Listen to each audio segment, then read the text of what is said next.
The Scarlet Letter was first published in the year 1850 and is set in the 17th century Puritan Boston from 1642 to 1649. The novel begins with a note on the custom house and an introduction to the Scarlet Letter. The introduction is followed by 24 chapters. The discussion here will be short and based on the contents of the chapters. Chapter 1. Prison Doe. This chapter begins with a description of the men and the women dressed in a puritanical attire waiting in front of a door. The door is described to be made of heavy timber with iron spikes. The author informs us that it was customary to allot a portion of the land for a cemetery and a prison by virtue each time a new colony was established. However, even in this gloomy situation, he draws our attention to a rose bush which had survived alongside the chapter 2, the marketplace. This chapter begins with the inhabitants of the puritanical Boston eagerly waiting with their eyes fixed on the prison door one summer morning. The information about the British descent, about the women and the men gathered is given. The description is followed by the age of the gathering. There is also a 50-year-old woman who, along with 5 others, is addressing them and is very much in disagreement of a particular judgment. She mentions the name for the very first time, Hesterbrin's case, and she says that the punishment given to her was not enough. Finally, the prison door opens and the town's beadle emerges with his sword and office staff, followed by Hesterbrin holding her baby and is wearing a fine dress. On the breast of a gown in red fine cloth, surrounded by elaborate embroidery, is the letter A. To the townspeople, Hesterbrin looked more beautiful and ladylike. She seemed to have a certain state of dignity and grace about her. The letter A, which was indicative of the crime she had committed, which was adultery, only illuminated her bosom in fine embroidery and seemed to mock the godly magistrates who had inferred the punishment on her. Hesterbrin walked through the onlookers to serve her punishment and approached the short scaffold. She was required to stand on display before the crowd. The crowd would have preferred a death sentence to her just standing on display. As she stood, her mind recollected the Western memories of her early childhood with a mother and a father. As she stood, she observed the crowd, and there was a familiar countenance. A person who looked very much like a scholar stood there, and the realities of her situation dawned more intensely on her. Chapter 3. In Recognition. Hesterbrin was sharply drawn towards the scholarly-looking man, who had one shoulder higher than the other. As Hesterbrin and the man's eyes locked with recognition, the man signaled her to maintain silence. As he inquired to a man near him about the reason for her punishment, the townsman informed him that Mistress Prin had been sent 2 years ahead by her learned and scholarly husband to Boston. However, he had never shown up, and she had been misguided into committing a sin. Once the man got the information from the townsman, he thanked him and said it was well deserved. In this chapter, we are also introduced to Governor Bellingham, Reverend John Wilson, and Brother Dimmesdale. Governor Bellingham called out from the balcony above Hesterbrin as she looked gazing at the scholarly-like man whom she recognized, and was distracted by Governor's voice as he called out to her. He told her that he and Reverend John Wilson had appointed Brother Dimmesdale to deal with her to know about the young man who had tempted her. Governor Bellingham added that it was the solemn duty of Brother Dimmesdale to help her repent and confess her sins. Reverend Dimmesdale seemed to say a prayer before he looked down at Hesterbrin and asked her to name the man who had sinned along with her. Hesterbrin did not protest and refused to reveal the truth. The voices of Mr. Wilson and those from the crowd asked her to reveal the name, but she persistently refused. Chapter 4. The Interview. Hesterbrin's husband, that is, the scholarly-looking stranger from the marketplace, visits her in the prison as a physician.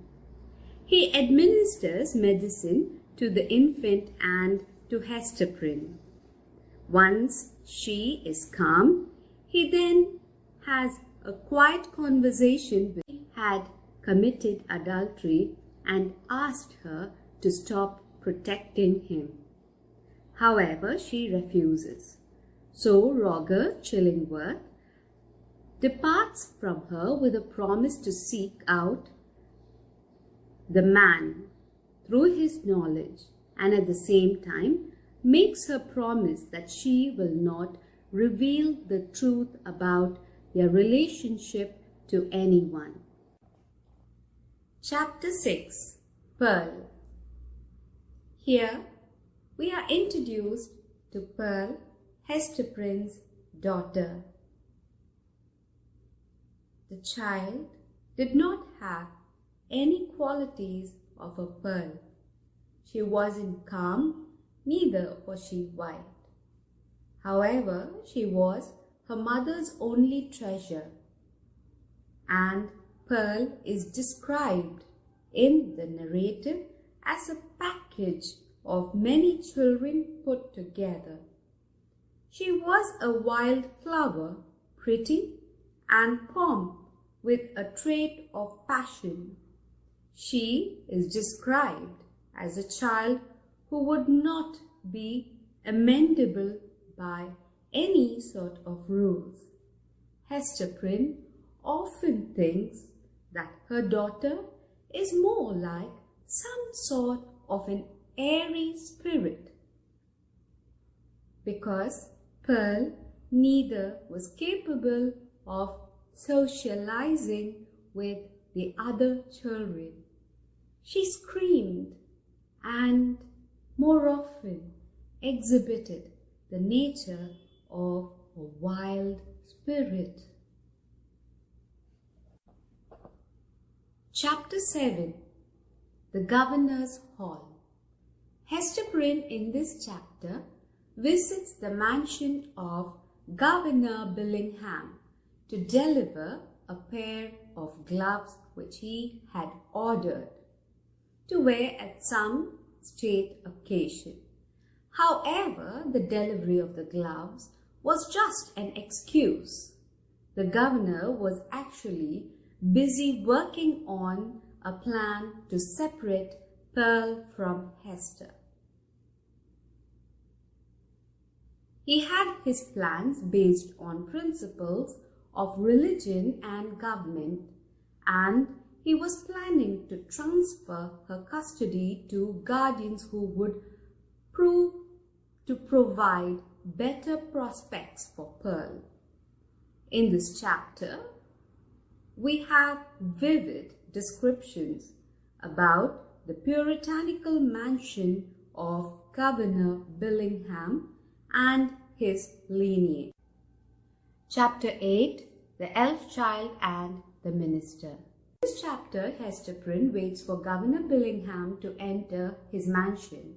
He is followed by a group of men who seem to be visiting him. Among the visitors were John Wilson, Reverend Arthur Dimmesdale, and old Roger Chillingworth.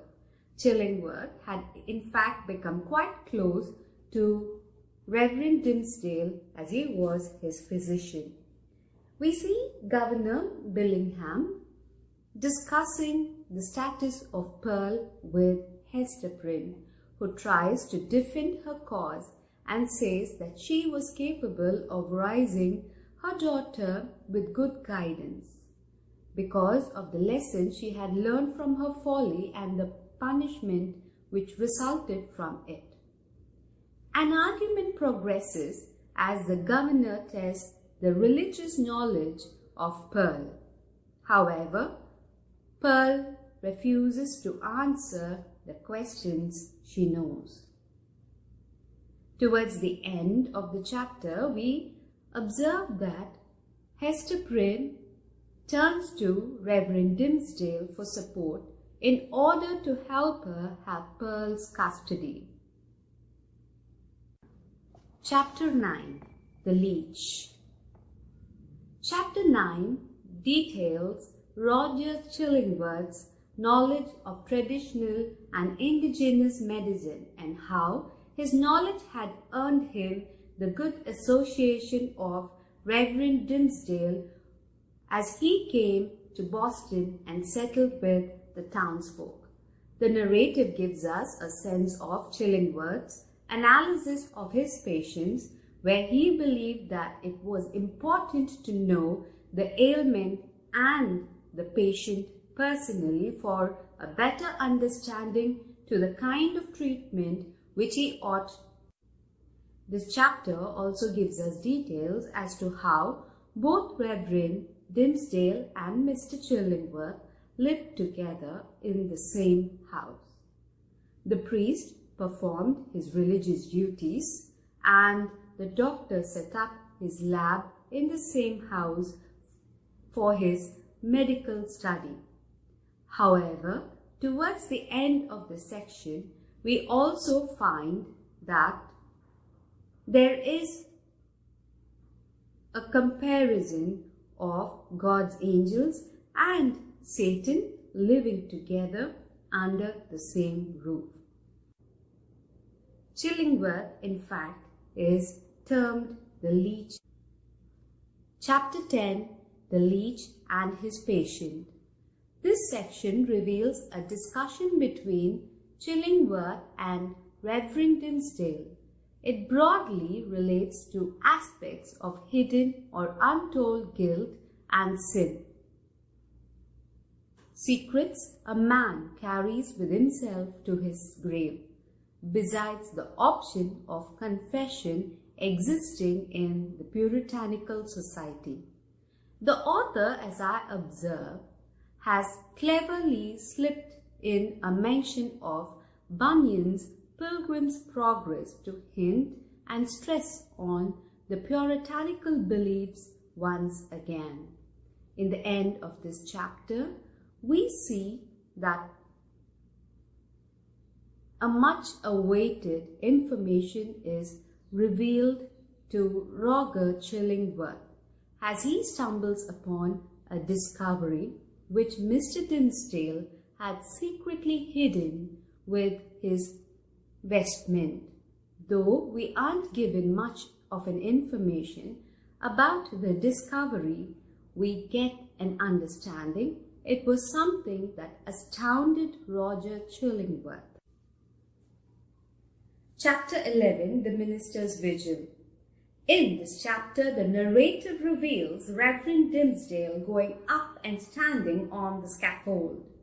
As he stands, his imagination runs quite wild as to what would happen if he was discovered and the reactions of the townsfolk. We do see that Reverend Wilson crosses the scaffold with a lantern, but he does not identify Dimmesdale or even sense him standing on the scaffold. It is Hesterbrin and Pearl who witness him on the scaffold. He calls out to Hesterbrin and Pearl to join him on the scaffold, and she goes and stands there beside him. He knew very well that he had not accompanied Hesterbrin or Pearl and stood there at any point of time before the crowd. As Dimmesdale reaches out and holds Pearl's hand, we see her ask him if he could stand along with them on the scaffold at noontide the next day. Dimmesdale refuses as the fear of his sin being discovered surges up once more. He is shown to dismiss Pearl's request. Instead, he tells Pearl that he would join them on the Judgment Day. The Judgment Day pretty much refers to Christ's second coming. However, as the chapter concludes, Pearl points out to another onlooker. The onlooker is none other than Roger Chillingworth, who stands there not far away from the scaffold, witnessing the entire episode. A fear, something unknown, a hatred for Roger Chillingworth fills Dimmesdale, and he asks Hesterbrin as to whom this man could be. Hesterbrin does not reveal his identity, remembering the promise she had made to Roger Chillingworth. Roger Chillingworth approaches the scaffold and quietly asks for Reverend Dimmesdale to come down from the scaffold and escorts him back to their house. Chapter 13, Another View of Hester. In this chapter, we see that Hesterbrin quite feels that she is entitled to reveal the identity of Roger Chillingworth to Reverend Dimmesdale. She feels that not knowing the identity of Roger Chillingworth would be harmful to the deteriorating health of Reverend Dimmesdale. We also are given an idea about the passage of time through Pearl's age. Pearl is now 7 years old. The chapter also reveals a truer nature of Hesterbrin, which hasn't been projected in any of the previous chapters. She is portrayed as a sister of mercy, who was always there beside the sick and there for the needy whenever they required their service. The letter A, as we see, no more represented adultery. It represented Abel, Abel. Prin is portrayed as a woman, strong and compassionate. However, the narrator also depicts her holding on to the letter A stitched at her bosom. She is resolute to keep away from the society. The townsfolk, on the other hand, seem to have warmed up towards her. The blackness of the scandal had faded away with time. Her concern for Dimmesdale is also were quite visible, and she makes up her mind to speak to her husband and rescue Dimmesdale from his vengeance. Chapter 14, Hesterbrin and the Physician. In this chapter, Hesterbrin seeks out Roger Chillingworth, who is gathering herbs for his medicine, and implores him to permit her to reveal the truth about his identity to Dimmesdale. Roger Chillingworth, however, refuses to pay heed to the request of Hesterbrin. He tells her that his good nature and intention to help humanity by learning about medicine was destroyed by the priest.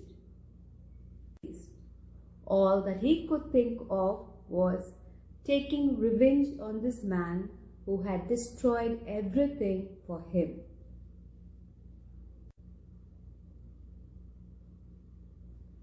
Chapter 15, Hesterbrin and Pearl. Roger Chillingworth, denying to give in to Mistress Prin's request, continues to search for his herbs as he moves away from her. Hesterbrin, as she beholds the disfigured old man with a hunch move away from her, wonders how she could have ever fancied her happy by his side and had married him.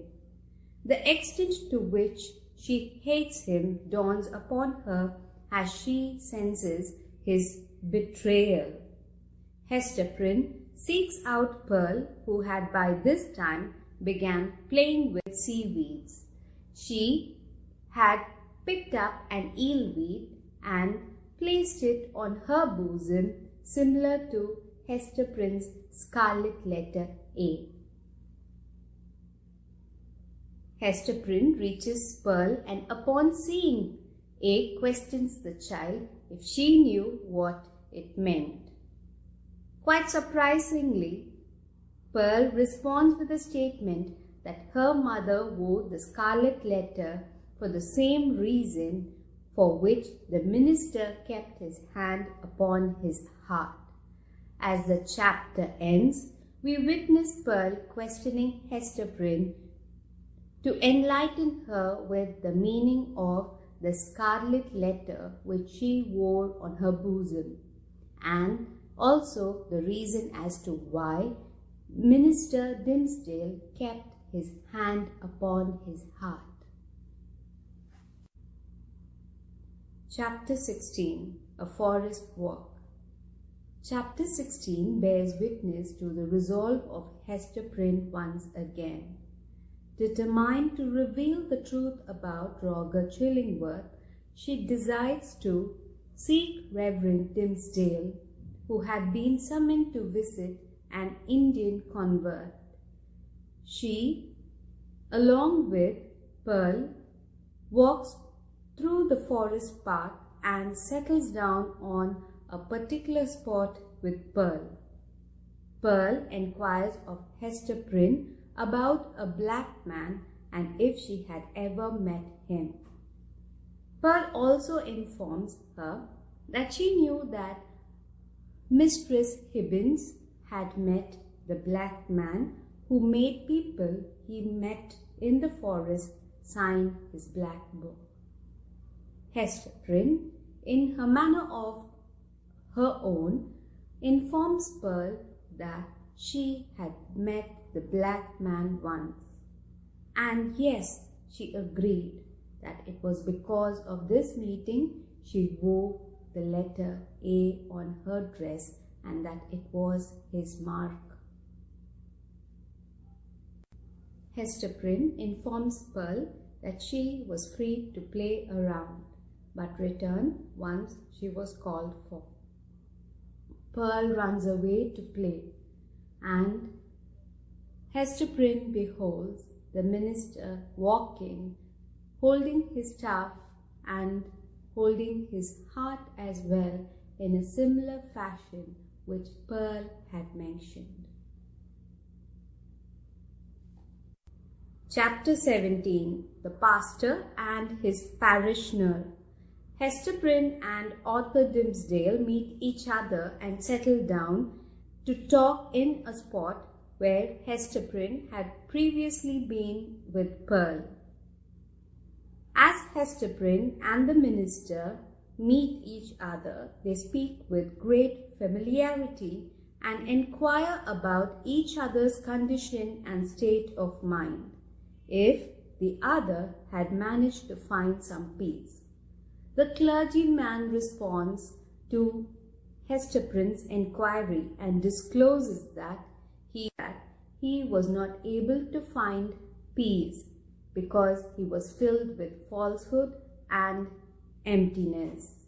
In the course of their conversation, Hesterbrin reveals to him that she was a friend who shared his shame and pain. Likewise, he had an enemy under his roof and reveals that Roger Chillingworth was none other than her husband. The revelation brings mixed emotions and a darkness creeps over Dimmesdale, who, overcome by his weakness, sinks with his face buried in his hands and blames Hesterbrin for the state of shame he found himself in, and states that he would never forgive her transgression. And finally, he consents to forgive Hesterbrin, who begs forgiveness. The minister's eyes rest upon Hesterbrin, and he understands that to his eyes she wasn't an adulteress. At the same moment, we have a glimpse at Hesterbrin's mind, who thinks for a second that this man sitting before her was false to God as well as man. Dimmesdale acknowledges Hesterbrin's resolve and seeks her advice regarding Roger Chillingworth. Hesterbrin advises him to stay away from Roger Chillingworth and not live under the same roof. In fact, she suggests that him going away from Boston would be a good option. Chapter 18. A Flood of Sunshine. This chapter throws light on the contradicting nature of the clergyman who lived his life governed by laws, and the one he had broken traumatized him. On the other hand, we see Hesterbrin, open to loneliness inflicted by the crime she had committed, had in fact become bold, and the institutions of the civilized were no more to her than what it meant to a wild Indian. At a particular point of the narrative, the clergyman decides to flee from the mundane society which kept him away from Hesterbrin and Pearl. With the decision made, Hesterbrin urges the minister to become familiar with Pearl. Though she might be a quite strange child by virtue, she says Pearl was extremely loving and compassionate. She calls out to Pearl to join her. Pearl walks back slowly and hesitantly. She is hesitant because the minister is there with her mother. Chapter 19. The Child at the Brookside. In this chapter, the narrative depicts the minister and Hesterbrin waiting eagerly for Pearl to cross the brook and join them. But Pearl stands still, refusing to cross the brook. At this point, Hesterbrin further urges her to join them, but Pearl refuses to join them and begins throwing tantrums. Roger Chillingworth is seen to request Hesterbrin to do anything to calm the child down. So immediately, Hesterbrin, realizing what was wrong with her child, asks Pearl to pick up the letter A that was close to her. Hesterbrin finally picks up the letter and fixes it back to her bosom. Pearl recognizes her mother once again once the letter A is fixed to her mother's bosom. She rushes to her mother, kisses her forehead, and then plants a kiss on the letter A as well. Hesterbrin informs Pearl that the minister loves them both and would soon live along with them. However, Pearl is not quite convinced. She refuses to entertain the affections of the clergyman and in fact rushes to the brook when he kisses her forehead to wash away the kiss he had planted on her forehead. Chapter 20. The Minister in a Maze. In this chapter, Dimmesdale leaves the forest ahead of Hesterbrin and Pearl. On his way back, he recollects the options he has discussed with Hesterbrin, the possible kind of life they would live and his new life with Hesterbrin and Pearl, to which he very much looks forward. He also learns about Hesterbrin's familiarity with a cruise ship captain and his crew. He learns that it would set out for Bristol in another 4 days.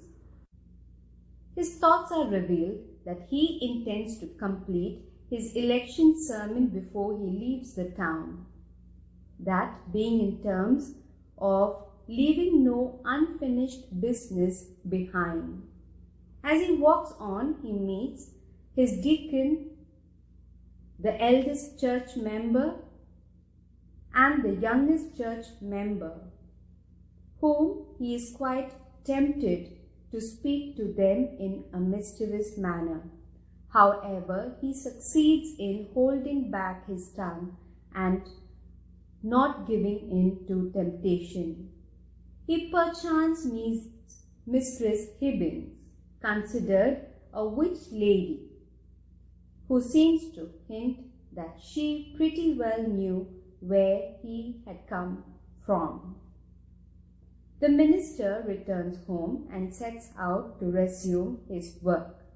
In his study, Roger Chillingworth comes knocking at the door with an intention to administer his medicine.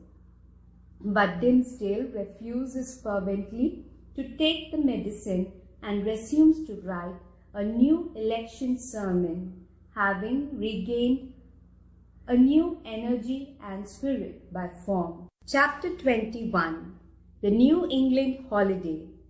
This chapter marks a public holiday with the townsfolk and the other inhabitants gathered in the marketplace for the new governor to be sworn into his office. Hesterbrin and Pearl are spectators in this gathering. Hesterbrin wishfully thinks it's just a matter of time before she becomes free from the town and the Scarlet Letter. Pearl is quite excited as well and asks her mother as to why they stood among the others in the marketplace that day. Hesterbrin informs her that there was going to be a procession with the governor and the other magistrates and that it would begin in a matter of time. Pearl is also informed that Reverend Brother Dimmesdale would be a part of the procession. Pearl is also informed that the minister shall be there, but they should refrain from showing that they knew him in the marketplace. Pearl is quite confused at this requirement to pretend. The chapter gives us an elaboration of the celebration and it concludes Roger Chillingworth is seen in conversation with the captain of the cruise. She and Dimmesdale had planned to take an escape. The captain, after his conversation with Chillingworth, approaches Hesterbrin and informs her that the man had planned to travel along with them and said he belonged to their party. Hesterbrin maintains her composure and looks around, only to see Chillingworth send a mischievous smile towards her. Chapter 22. The Procession. The chapter opens with Hesterbrin trying to think about a course of action which she would have to take upon the new disclosure of Chillingworth's motives. The procession was led by a music body. Next followed a military escort, and then men of civil eminence were in line. Young magistrates and people from the religious order followed the procession. Dimmesdale was one among the procession, and he walked with such energy and gait as never seen before. Hesterbrin, overcome by a strange sensation of what was to come, looked at the minister. He seemed so distant and far from the man whom she had met at the woods. Pearl, on the other hand, asks her mother if Reverend Dimmesdale would acknowledge her and treat her in the same manner with which he did in the forest. Hesterbrin tells the child to hold her peace and not converse of such occurrences in the market when they were surrounded by other people. Mistress Hibbins all of a sudden joins the marketplace and moves towards Hesterbrin. People move away from Mistress Hibbins, who was considered a witch. So there is a lot of privacy with which Mistress Hibbins talks to Hesterbrin. She tells that the reason as to why the minister kept his hand over his heart would soon be revealed. She laughs and departs. Pearl is depicted to run around the gathering as the Puritans gazed upon her, and the wild Indians recognized a spirit wilder than theirs in her. The sailors tried to get her attention as well. In fact, one particular seaman requested Pearl to inform her mother that Chillingworth had told him that he would bring Dimmesdale along and that Hesterbrin need not worry about it. Hesterbrin was quite tormented to receive the news Pearl brought from the seaman. The gravity of the situation dawned upon her as she knew that the townsfolk would soon behold their sainted minister along with a fallen woman. Chapter 23. The Revelation of the Scarlet Letter. The chapter discloses the nature and the impact of Dimmesdale's sermon on the townspeople, who felt that they were transported into a holy realm by his sermon. As he concluded the sermon, the music began once more, and so did the procession. It seemed to move towards the town's hall. The procession is seen to halt as the crowd raises a heavy shout together as they look at Dimmesdale with all his energy and strength, which seemed to have been drained away from him. He seemed to have reached his time of death. He is depicted to walk towards the scaffold, beckoning Hesterbrin and Pearl to join him. He confesses his sin and at the same time reveals his burden, letter A engraved on his chest. Chillingworth is seen to make an attempt to dissuade Dimmesdale's attempt to reveal himself without much success. The chapter ends with Dimmesdale breathing his last and acknowledging Pearl to be his daughter. Chapter 23. Conclusion. Days had passed since the eventful day of the minister's death. The chapter reveals that each group in the town had their own narration to the minister's death and the Scarlet Letter upon his chest. The one lesson one can relate to Dimmesdale's life can be stated as be true. As for Roger Chillingworth, he seems to have disappeared as his knowledge, energy and strength seem to have deserted him, just like the purpose of life to live to extort a systematic revenge on Dimmesdale. As for Pearl, she becomes rich with the property Dimmesdale leaves behind for her. However, Hesterbrin and Pearl disappear, and after a very long time, Hesterbrin returns to the town to her old cottage, but alone. No one knew what had become of Pearl. Mr. Surveyor Pugh, who investigated the whereabouts of Pearl after a century, reveals to us that she was married with children of her own. The narrative ends with a note of Hester Prin, who became the source of comfort in the later stages of life to women who sought her aid, and that she was buried in the same grave in which Dimmesdale